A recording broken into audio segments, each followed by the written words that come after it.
My speech will start in 3, 2, 1. The proposition team paints a beautiful utopian picture of a patriotic bond, but let's call it what it actually is.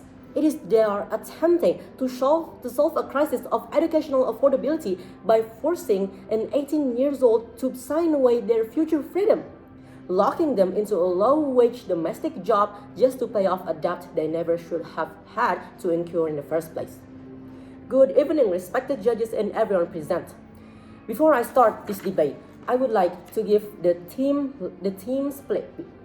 And for me, I am the first speaker of the opposition team, and I will be covering the individual harm and the psychological trap of youth debt, and why the Indonesia job market cannot sustain a bond model.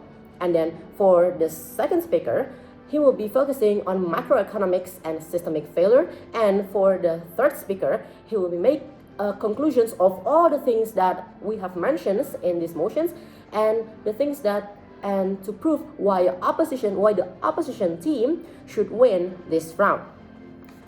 And to start off, I would like to give the definitions because the proposition team hasn't give a definition yet. So for the first one is this House would adopt.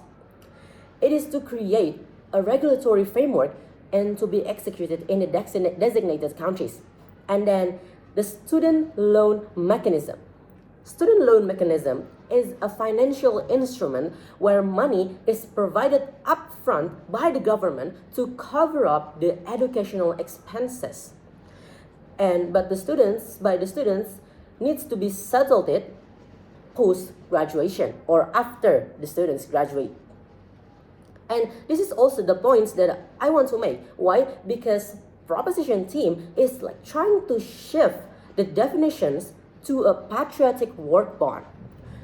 And so this means that the proposition team is trying to running away from the actual word of loan, and us as the opposition team will force them back to the true reality of debt. And then the third one is in Indonesia.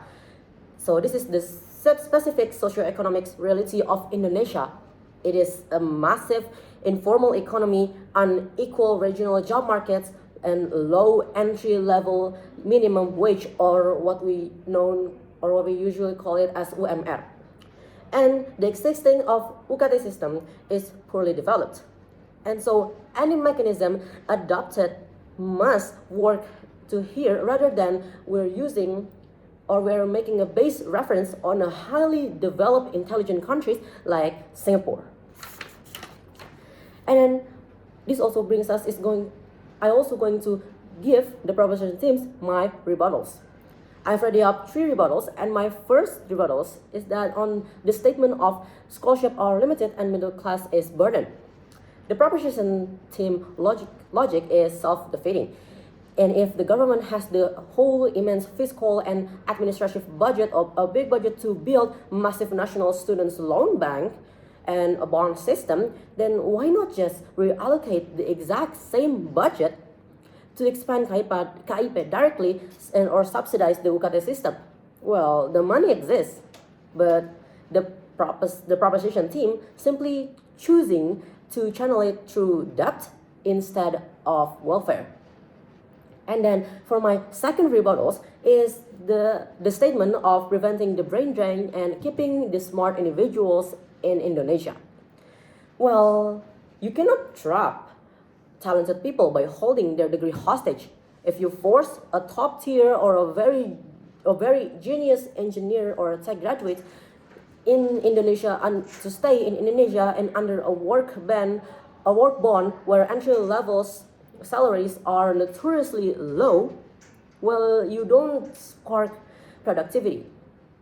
You're actually going to create a deeply resentful, demotivated workforce. And furthermore, there's actually a way on how these smart individuals can escape Indonesia. And it's very simple. The companies abroad can just buy out the bonds of the absolute best students, meaning Indonesia still lose the top talented people while trapping the rest in a cycle of domestic underpayments. And then my third rebuttal is on helping university grow. Think about it like this. When universities know that the government will automatically bankroll any students via a loan or a bond mechanism, then what will they do? What if they will aggressively hike or increases the fees to upgrade their university's expenses? And knowing that the students can just absorb more state debt. Well, and then there's bring us to my arguments, and I bring up two arguments. And my first argument is what I call as the differences between Singapore situations and Indonesia situations. What does that mean? Well, my point in this argument is that Singapore utilized tuition grant with work bonds because they have severe shortage of citizens to fill these high-paying corporate jobs. But in Indonesia, it's the exact opposite problem.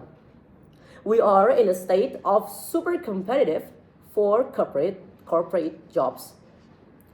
So what does that mean? Well, it could harm thousands of graduates, and when the Indonesian job market has an oversupply of bachelor's degree, it will crush the entry-level wages.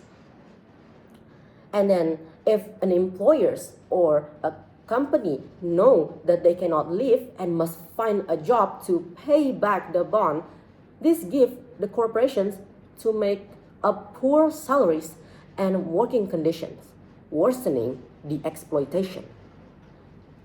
And then my second argument is that the problem of a degree. If you get a degree, it does not going to magically create a jobs. If you're forcing thousands of debt-saddled graduates into an economy that cannot absorb them, it will resulting into an economy that it will resulting into an underpaid and deeply in-depth youth to productivity because productivity comes from structural industrial policy and not manufacturing forced domestic labor through loans.